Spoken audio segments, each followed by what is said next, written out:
Good. Hello. Hello. All right. Great. Hold on 1 second. Let me start this. Okay.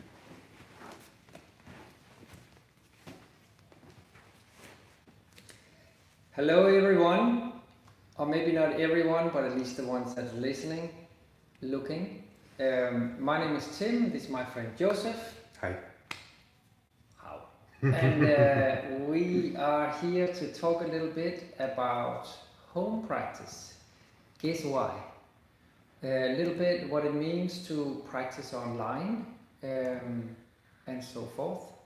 And we're just going to talk a little bit about some observations that we've had about this the last couple of weeks. And then we're going to talk a little bit about what Patanjali, maybe how Patanjali could be helpful. And then we're going to take some questions from you if you have any. Or some maybe you want to share something, and then that's that. And I think I'm supposed to start this. I think so. Am I not? Yes. So this has been a little bit of a very new thing for me to start to teach online. I have not tried that before. And as a matter of fact, I have been like slightly prejudiced and reluctant to it because for me the connection between student and teacher has been so essential, and I have learned so much from that particular relationship, both as a student and also as a teacher. I feel it is a unparalleled place to learn, that is in person between the teacher and the student. It is a remarkable exchange of knowledge and kind of like visceral sensibility, which I cherish very much. So I have certainly built up an attachment to that. That is now I have to chop, and it has been actually a more positive experience than I thought it was going to be. Now. So let me just talk a little bit about these observations that I've had the last 2 weeks since we've had to close our yogashala in Miami because of the coronavirus. And I've had the opportunity to teach both some guided classes, some Mysore classes, and also some privates with people from around the world during this time. So let me focus mostly on the Mysore style teaching. So what we did in my license, first we just opened a practice group where everyone could come in and practice, and I would just practice there along with everybody on the mat, give a couple of hints every now and then, and because I thought that's the only thing that we could do. Then pretty quickly I realized that there was much more to be learned there, but let me come back to that.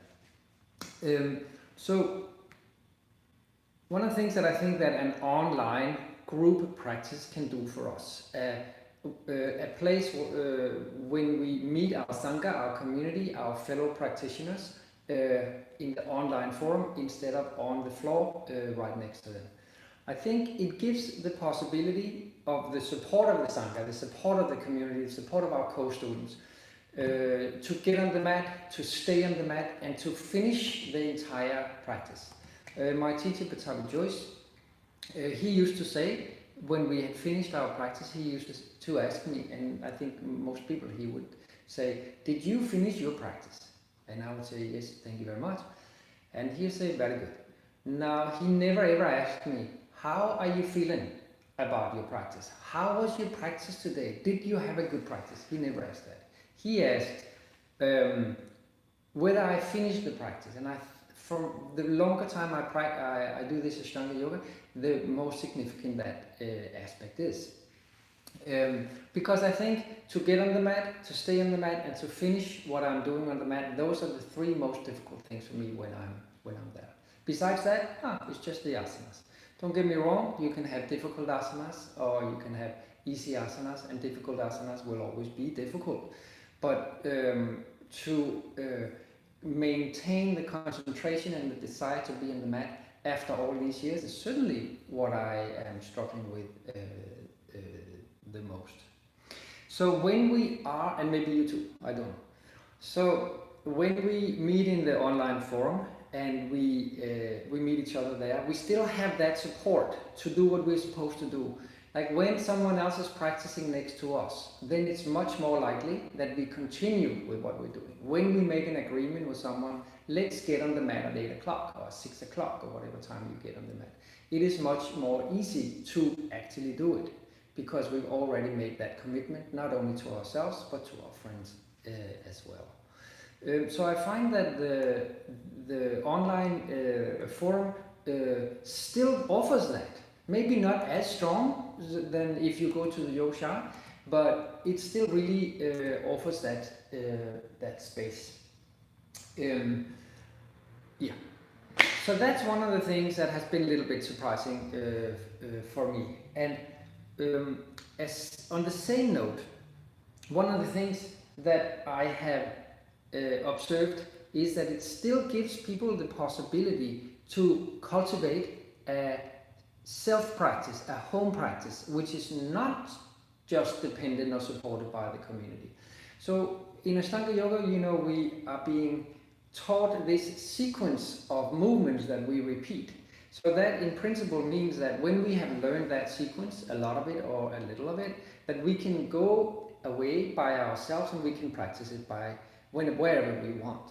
Are we doing that? Some people do, some people don't. But what most people that are new to Ashtanga Yoga, the first years, they often talk about is that it's hard to do it by yourself. It's so much easier when you have a Sangha. But now with the coronavirus, we cannot go there. So, but we can meet online, and I find that this online still has that same ability to create that space.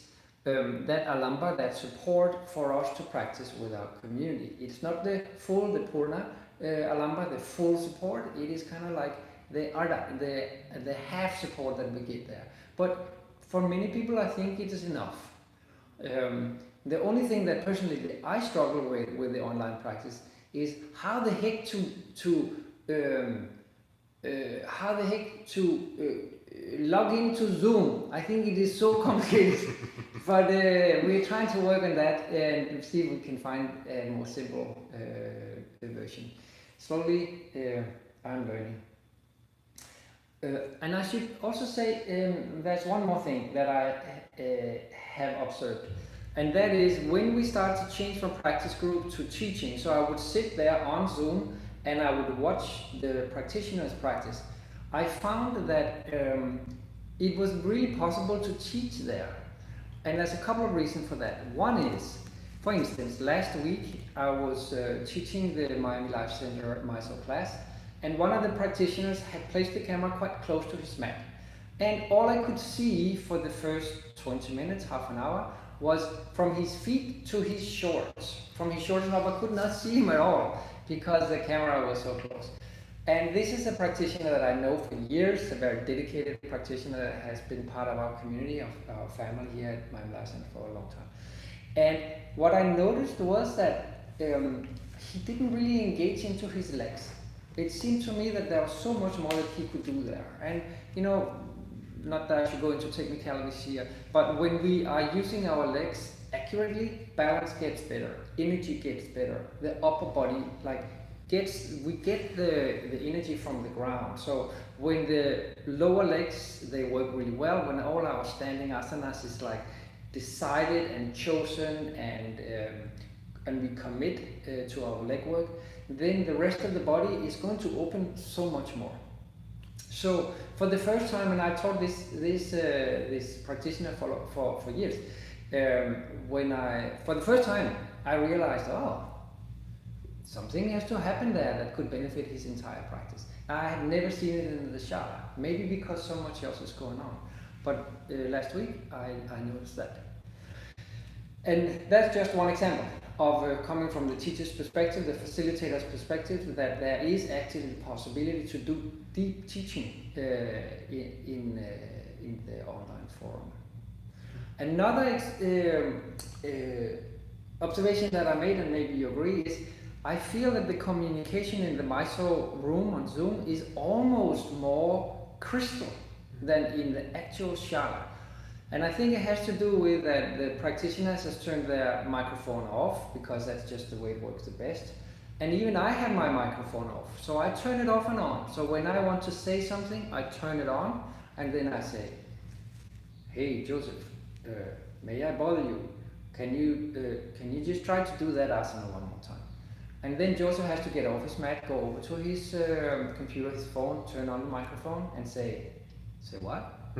And then, then I say maybe what it is I think Joseph should be saying, and Joseph has to listen very carefully, and then go back to his mat. So the communication gets super crystal.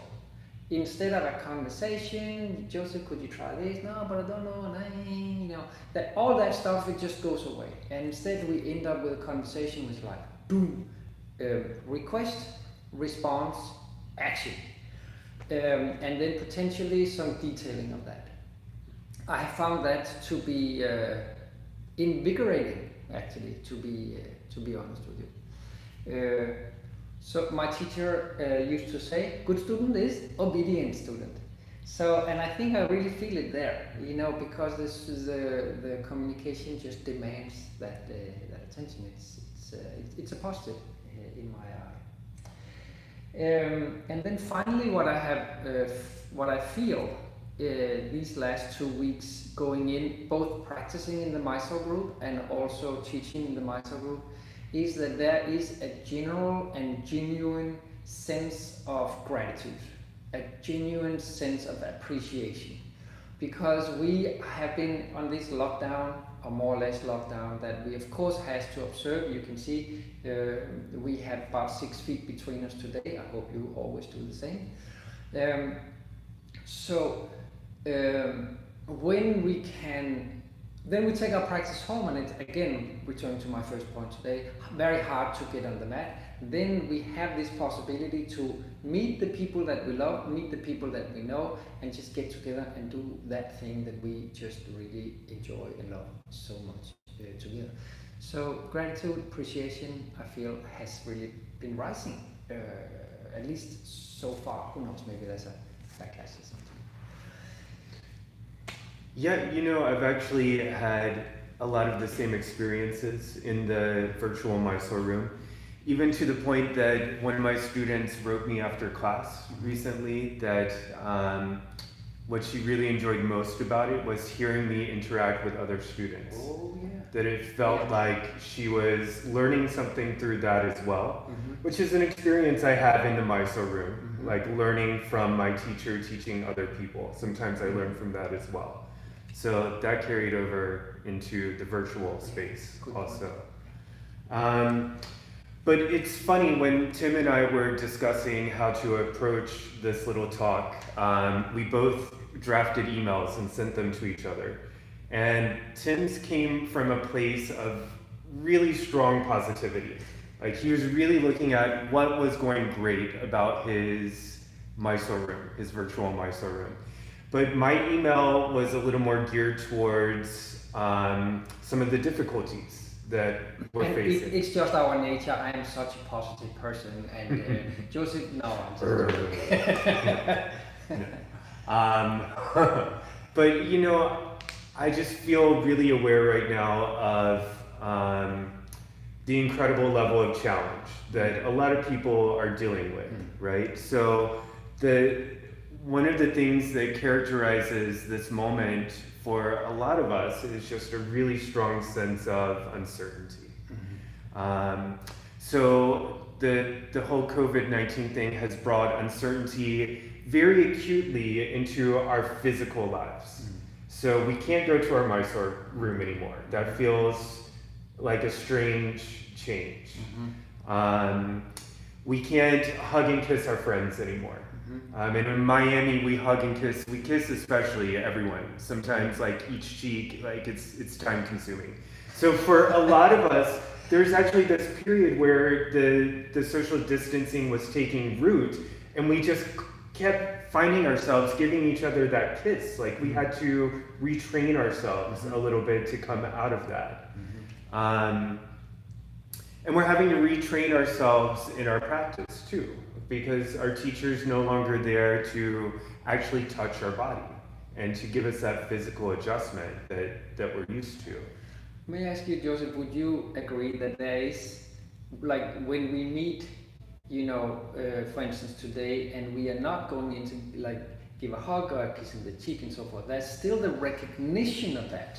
Yeah. It's almost like, yeah, we're not doing that. Yeah, it's absolutely there. And in fact, I had a really fascinating interaction the other day where I was in the grocery store and I encountered someone who I only know through Instagram. I'd never met them in person before. And we sort of saw each other and we smiled and we said hello. And then there's this moment where you normally would have like introduced yourself. And we just had to like stop and say, well, this is unusual, and we just, we acknowledged that. And then we went along with our introduction as usual. But yeah, things are really different. And that sort of uncertainty can actually cause, it can grow. Uncertainty can grow into fear pretty easily. And I don't know about the rest of you, but I've certainly had moments of strong fear since this has all begun. So fear of losing the intensity of my practice is almost like the least of my worries, because I also have this uncertainty of where are all of my friends and family in all of this? Where are my students? Because not everyone has made it into the virtual Mysore room. Like, I'm not fully connected with everyone in the community that I was connected with. And that generates a little, like, friction, right? Somewhere inside. So there's this sort of acute physical change that has caused some uncertainty. And then on top of that, there's the sort of emotional, psychological fearing that comes into place as well. Like, if this lasts too long, how am I going to pay my bills? Right. Like, yoga is going to be, like, getting into the shala is going to be a small worry if there's no roof over my head. Right. And I think there are people who are legitimately afraid of that. Yeah. So with all of this in mind, we can start to return to the yoga and why it is so important to stay in our practice. And one thing that I look for in my practice is a sense of alertness, but not tenseness. Right. Right. Like I think the word we often use in spiritual practices is awakeness. Right? Yeah. To be awake. Yes. So I need to be there. I need to be in this. I need to be very present. I need to be almost vigilant about what's happening and what my plan to deal with everything is. But at the end of the day, I sort of have to find a way to relax into that as well. So in recovery, I come out of a strong background of recovery. We have lots of slogans. And the slogan we use for that is that we have to get out of the results business. Right. So we have to do our work, we have to do it the best we can, but then we have to relax about it. We've got to let go of the results wherever possible. And there's one yoga sutra in particular that we can use here, which is Vitarka Bharane Pratipaksha Bhavanam. So basically what this is saying is that when uncertainty or distress is there, then we have to actively cultivate the opposite. How do we do that? Oh yeah, that's a good question. Yeah, I think, so now we got into the Patanjali section that was beautifully linked right there.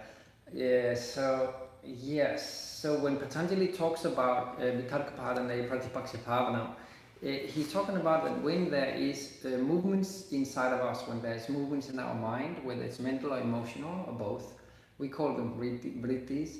When there is a negative, such emotion that is haunting us, then what should we do? And then Patanjali, he says, oh, just think about the opposite, which is kind of a little bit like, yeah, thank you very much, but so what he's trying to say is, like, when we realize that there's negative thoughts, and what are negative thoughts, so we can talk about that in a second, then that will for sure take us down. So we know that that is not useful. So therefore, he suggests to try to find a way to cultivate the opposite response, the opposite thoughts. So the negative thoughts is thoughts, emotions that is of a violent character. It could, for instance, be like, I am a horrible person, I should be doing this, I'm bad because of this, and so forth. It could be that. It could also be like be feeling very, very disillusioned by the outlook of what's going to come, and so forth.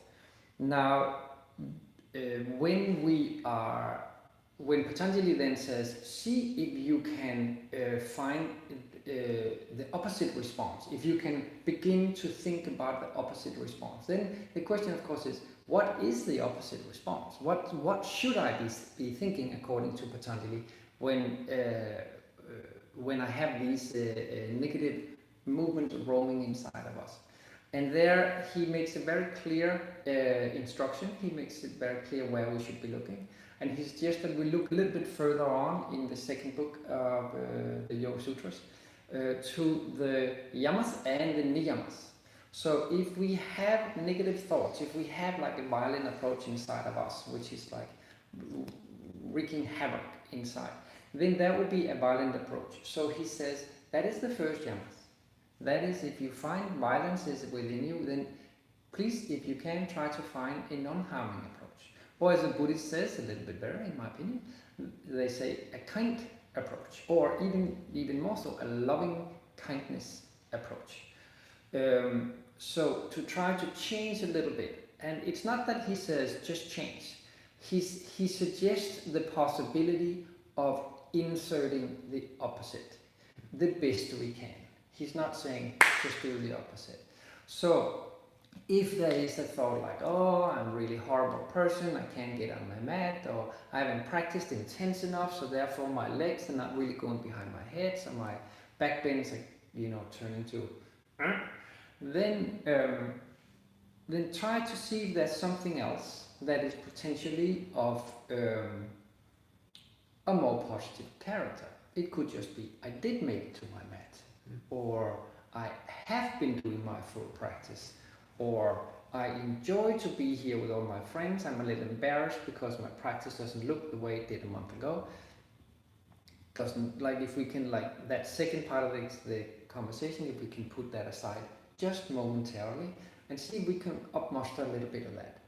Now that would also have to tie in, that will also tie into the second yamas, the satya, which is like truthful. If you only look at all the negative, then that is both harmful and it is also not true. There's more than that. So that means that we're both violating the first and the second yamas. So we have to do that. And if we steal all our mind power and we place it only on the negative, that would be asteya. That would be that we are now, that would be steya. That would be that now we are living in stealing. We're taking all our attention, putting only to the negative. So, and so forth. And what Patanjali says that this kind of thinking is often coming from a couple of different things. It comes from, for instance, that we are not realistic. He calls it delusion, that we're deluding ourselves, that we are not present in reality. Again, satya, in truthfulness, is one. It could also be very likely because there is some aparigraha, there is some attachment to a particular result. Like, I want to put my leg behind the head. I want to be able to drop back in my after my practice. I want the intensity of my practice in a particular way. So if there's that kind of attachment, that comes from a desire, that comes from I want it to be like this. Now, and if the reality doesn't, if the world doesn't give us what we necessarily want, then what arises next is anger, maybe towards others, towards the situation around us, or towards ourselves. So when we start to feel desire or attachment, when we start to feel anger, internal or external, and when we start to disconnect from what's actually going on, then we are very likely to get these negative thoughts. And when we get these negative thoughts, Patanjali says, oh, stop a moment and take a look at the yamas and the niyamas and see if you can find some inspiration in that. Yeah, that's awesome. And you know, something else that's occurring to me, my brain often clicks back into recovery lingo. All of that you just described beautifully in terms of the precepts to live by, we sum up in recovery by saying when you find yourself stuck in the bondage of self. Yes. So the bondage of self is the part that's going to make you suffer. Then you have to turn your attention to some good outside of yourself, right? That's exactly the same idea. Yeah. So basically, we say be of service. When you're stuck in the bondage of self, find a way to be of service. To get the mind off yourself. Yeah. So one way to be of service right now, we can't get that help in the drop back. We can't get that help in the twisting. But we have to frame that from a different point of view. So our willingness not to get that is actually an act of generosity. It's actually us being kind to the rest of society. And yourself. And ourselves. We're taking care of each other. Right. And being generous in our willingness not to insist upon those things. And I would even go as far as to say showing up in the Mysore room, even if it's online, that can also be an act of service. Yeah. Like for instance, one of the days I had maybe 6 in the Mysore room, another day I had 15, 20, and there's some kind of excitement to see all these people like check in and check out of the room. So just like on the normal floor. Absolutely, and you know I've had a chance in our MLC Mysore's to welcome students from all over the place. I've had students drop in from Ireland, from Central America. Like, it's really interesting that way. Yes. Good one. I think that if we look at it, like again, like from these words of wisdom, whether it's from recovery philosophy or if it's from yoga philosophy, we end up with this idea that what we are after is the Nirodha state. We are after that we are trying to have a say on what's going on in our mind. We're trying to have some control, some catch in what's going on in our mind, what's going on in our heart with our thoughts and emotions. And so they don't just roam free. And when they do, that's when we must try to get a little bit more control over them. Or the word that Patanjali uses is Nirodha, which is control or harness or cessation of the negative thoughts later, even all thoughts, but that's like much later on the progress, on the journey. And the way that we do that in practice to find that Nirodha state, that controlled state where things can begin to succeed, that we say Abhyasa Vairagya. Those two principles are part of that. Abhyasa means to work hard, is to strive, to do our best to achieve the goal that we set out to do. And Vairagya is somewhat what you were just talking about, it's this principle, is to let go of everything that is not essential to getting there. Whatever that could be. For instance, if I'm tired, I don't want to get on my mat. What is essential? Getting on your mat. How you feel in the body? A little bit less essential.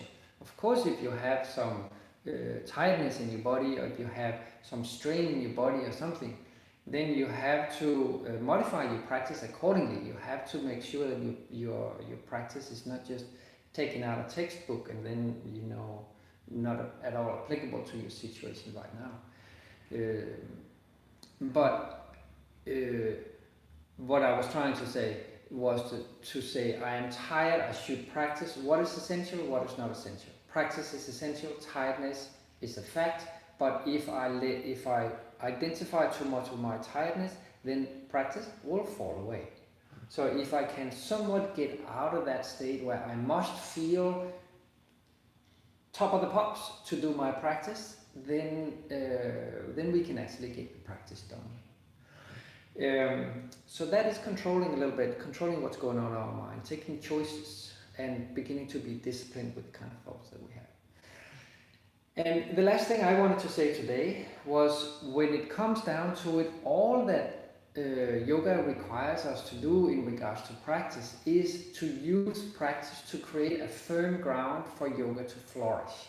And the way that we do that is by practicing for a long time and very important right now, without interruptions. So it's not like we practice and then we go away from practice and then we come back to practice and then we go away from practice. No, we continue our practice, and it doesn't really matter what's going on around us, we continue that.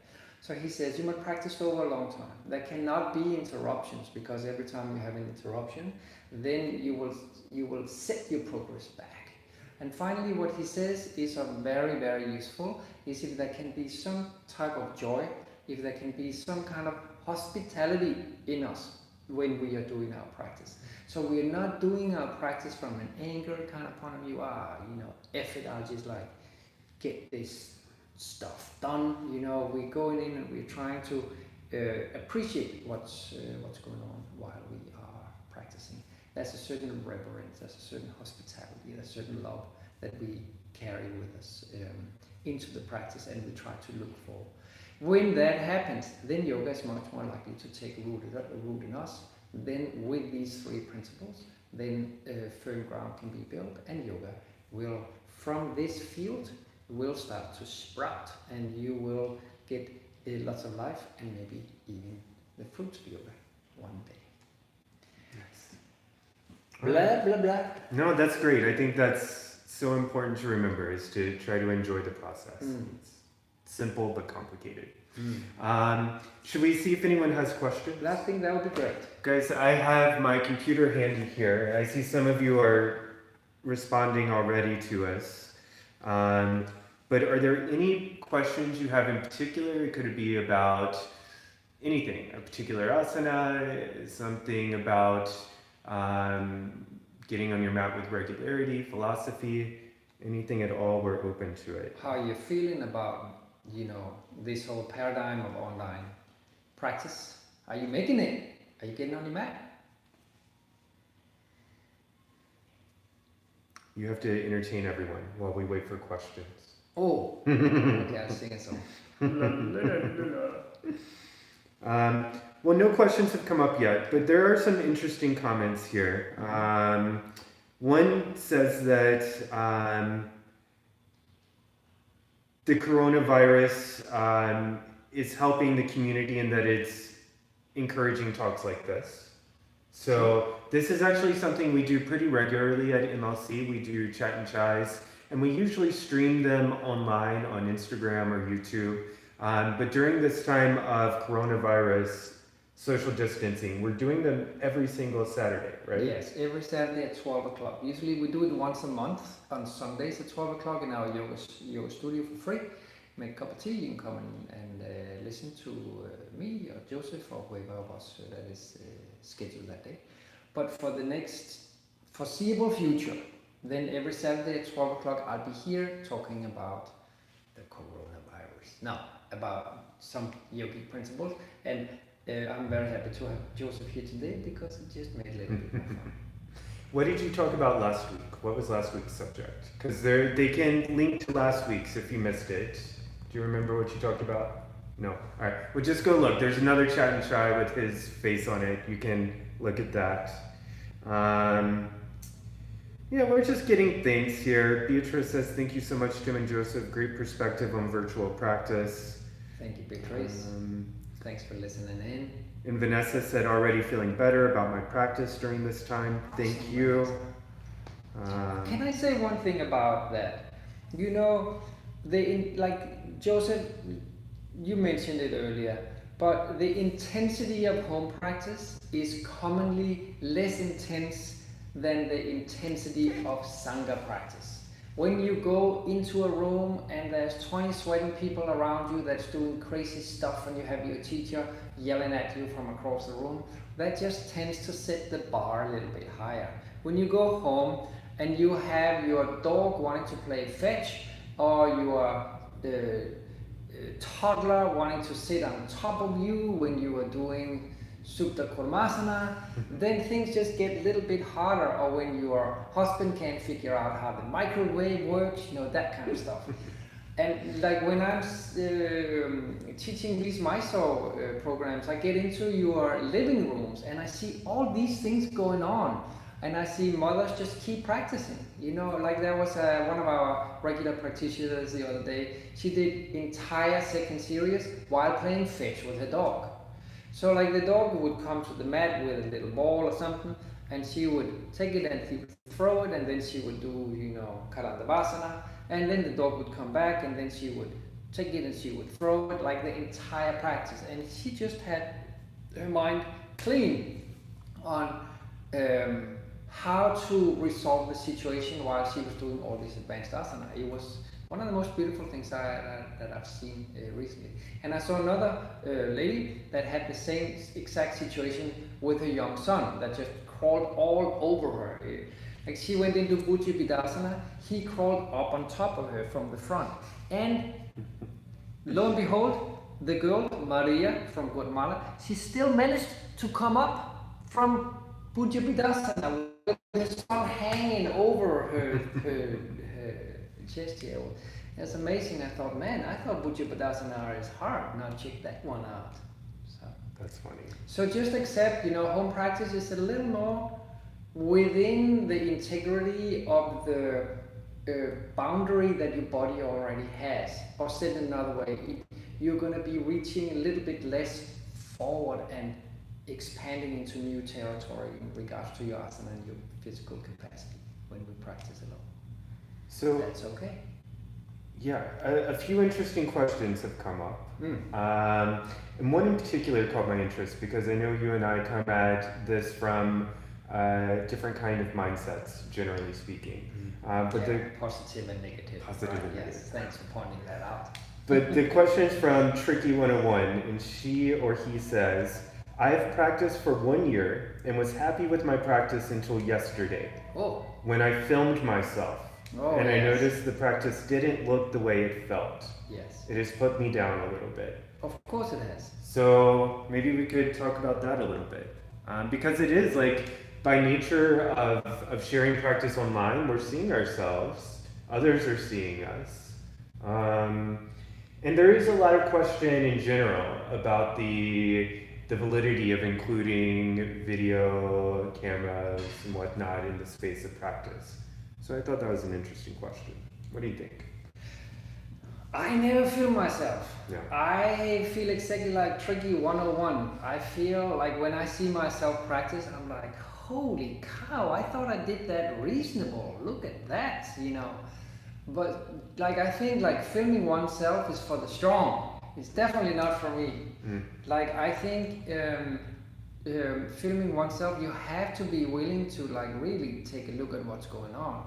I only do it if I have a problem that I'm trying to overcome. If not for that, I do my practice and I tune into the sensation rather than the senses of my eyes most of the time. Of course, before I started to do yoga, I was a dancer, and there, we've been filmed all the time, and you have to look at yourself. I remember these sessions as a young dancer having to sit with a company and watch through last night's performance. I could hardly do it. I kind of like tuned myself out and looked at everybody else because I thought I was looking so horrible. So hey man, Tricky, of course you're gonna feel down on yourself. I think that's actually a positive, Like imagine if the opposite, you'll be like, wow, look at me. I should be the president of the United States. I'm so awesome. I don't know which one would be better. So I have a couple different feelings about this. Okay. I have that same feeling when I'm watching a video of myself teaching. Because when I'm watching myself teaching, there's a performative quality to it. Yeah. And when I'm in that experience of watching myself teach, it doesn't feel good. I don't enjoy that at all. Right. But I do not have that feeling watching my practice. Good for you, man. Because when I'm watching my practice, I don't feel like I'm watching something that I'm performing. I'm watching something that I'm really putting my heart and soul into. Yes. And it feels a little bit different somehow. That's lovely. And even when there are moments where I see something in my practice in a recording where I'm like, that didn't go well.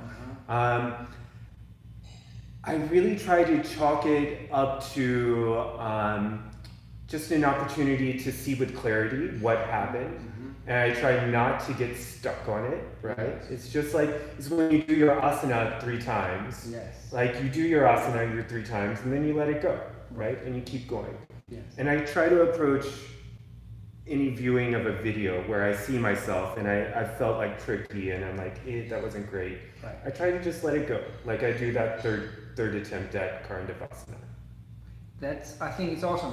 Now, there's no doubt about like filming yourself in an asana that you're having an issue with. You can learn a lot from watching yourself. You go like, hey, I thought I did that thing that I was supposed to do with rolling that joint.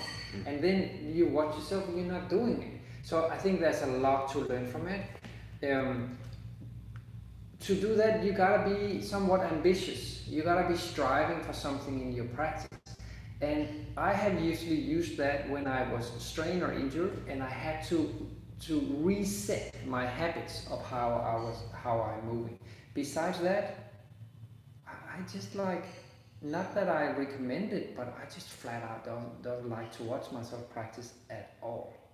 So I don't, but so I'm there with you, Tricky. Yeah, I mean, I think it's very fair for people to feel strongly in different ways about it. And Yes. I think it's a good question for us all to have a little more awareness and understanding of each other about. So, good question. Suddenly there's a bunch of questions, but we're going long. Should we take one more, do you think? Or Yeah, shall we take 2 more? Yeah. Maybe. This one is from Beatrice Yepes, who actually practices with us here at Miami Life Center, and we miss her. So Bless you, Beatrice. hopefully we'll see her soon. But she's asking about protocol in the virtual Mysore room. She says usually she's so focused on her own practice that she tunes out what's happening with the rest. But she has some concern about feeling like she's interrupting her classmates if she stops to ask for help. I think we welcome them stopping and asking us for help, right? Yeah, I do. And if you were in my Mysore room, I would totally welcome you whenever you have a question to come to your camera, ask for me. There are a couple of ways we can interact. So I can verbally cue you, but if we're working in Zoom, there's also a private chat where we can chat back and forth. So depending on how intensive your question is, there are different ways to approach it. But I think it would be like in the Mysore room. When you need help, you call me and I come over and I help. It's the same thing here. I think it depends on the teacher, like what that teacher prefers, the relationship there. I feel like Joseph, even in the Mysore room, in the normal Mysore room, I don't mind that you raise your hand and you say, Tim, I have a question. Can you come and have place attention to me for the moment? I know friends that are great people and great teachers, they do not like that at all. I don't mind it personally. The same thing in the Mysore room, in the virtual Mysore room, as Joseph says, if you have a question, come over to the microphone, turn it on, ask your question, we address that question, and then we continue. I think that is the material of our new working relation here. Yeah. In that way. Yeah. But good question. Yeah. What is the etiquette in there? And I don't flipping know. I'm learning just like you. Yeah. I would say give it a try. Whatever seems right, give it a try. We're making the rules up as we go. Yeah. Ask your teacher, if nothing else. If you have any doubts, you can ask your teacher. See what protocol they want. Wonderful. Yeah. Good idea, yeah. There's so many good questions here. I like this one because I have a funny answer to it. Okay. So this is from Vanessa Johnson. She also practices here at MLC. She says, Hey, Vanessa. is it better to have a partner who doesn't do yoga help you get into a pose or push through by yourself? And I say, train your partner. Train your partner to help you. Mm-hmm. I mean, if you're trying to twist and your fingertips are this far apart, there's no reason why your partner can't grab your wrist and help you connect. If they're willing to, maybe you can do some exchange. You can say, I will cook your favorite meal tonight if you help me with this. I think it's totally great. to do that.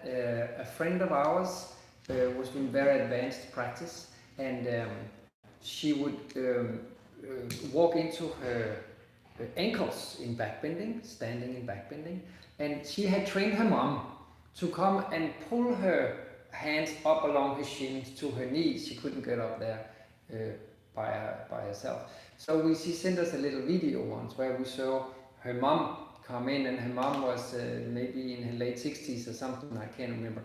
And she would come in, and she was definitely not a yoga teacher, and just put her up to her knees and then leave again and go out and get along with the business.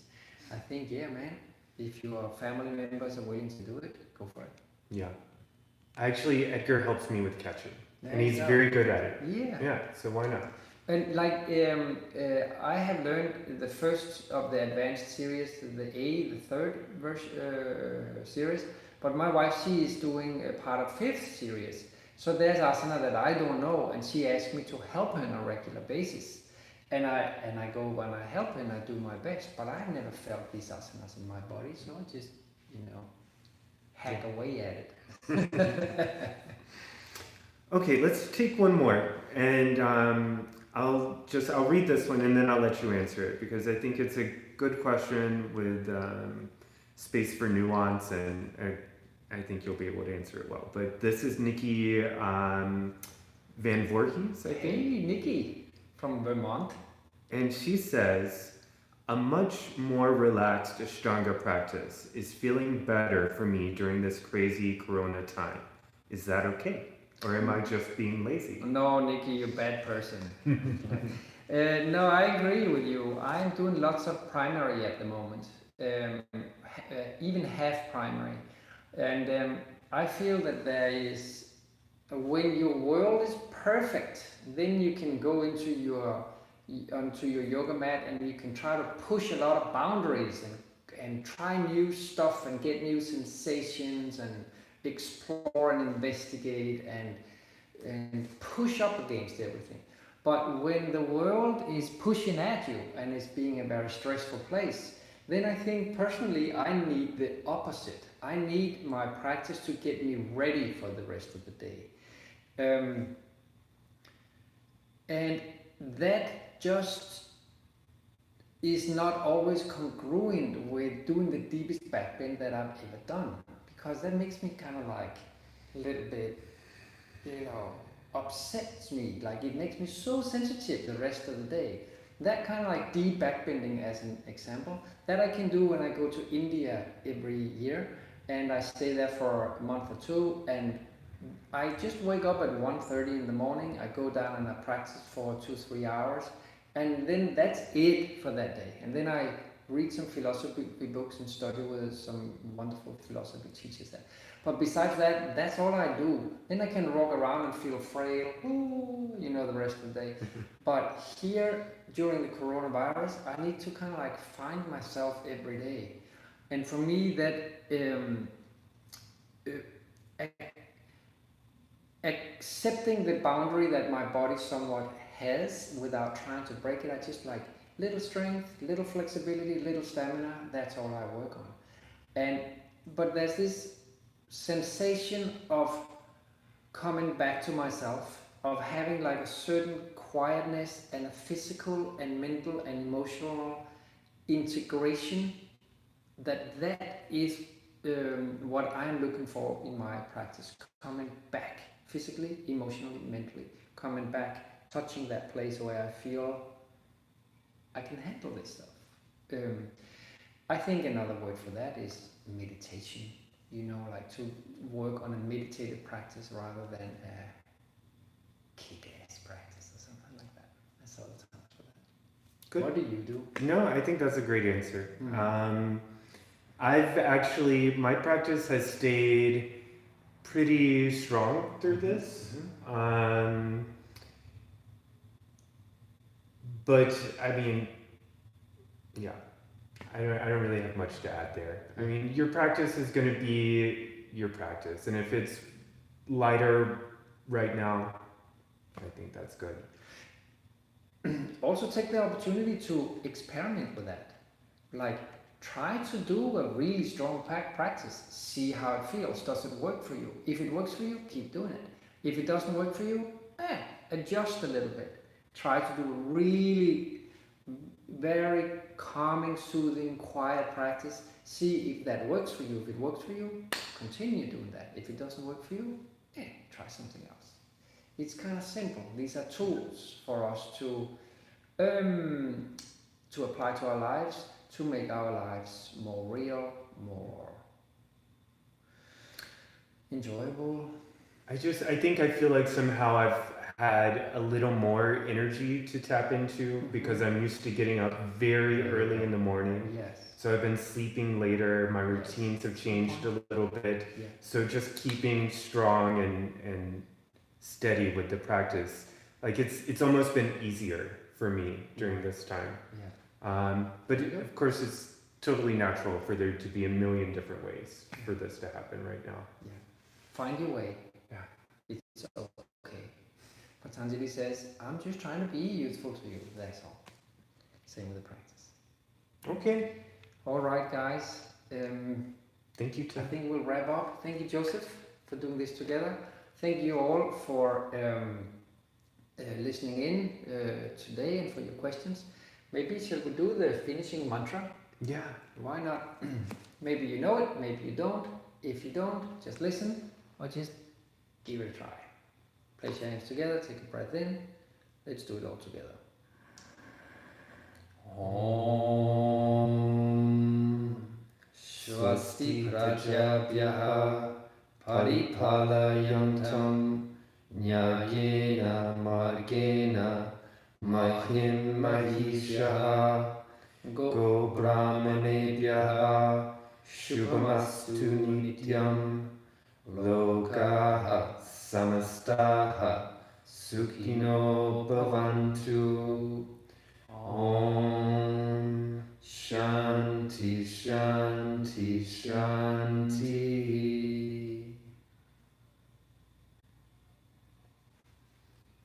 Thank you, guys.